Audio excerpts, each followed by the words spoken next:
c'est historique. Bonjour Fabrice Delmeda. Bonjour à tous. Aujourd'hui, c'est donc le 60e anniversaire de l'élection du général de Gaulle à la présidence de la République.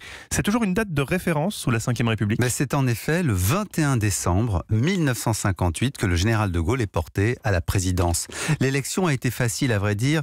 Peu d'opposants s'étaient présentés face à lui. Il y a d'abord le candidat communiste, Georges Marane, grand résistant. Il a accueilli de Gaulle à l'Hôtel de Ville le 25 août 1944, car il était vice-président du Comité parisien de libération. Il obtient 13% des voix.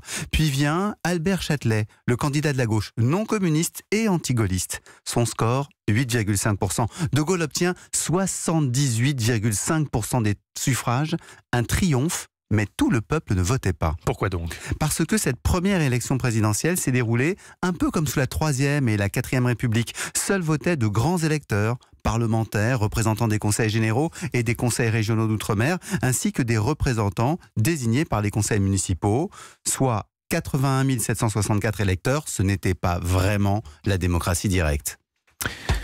Et quel était le projet de Gaulle ? Ce qui frappe dans son discours d'acceptation, c'est le peu de place qu'il accorde à la guerre d'Algérie.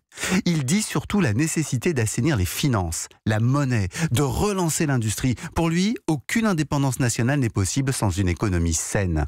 L'autre surprise, c'est le rôle qu'il assume sans complexe de, je cite, « guide de la France ».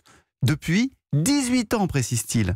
Cela devait nourrir l'inquiétude de certains démocrates d'un retour à la dictature. Et pourtant, toute sa conduite par la suite a prouvé son sens aigu de la démocratie, parfois plus radical que celui de ses détracteurs.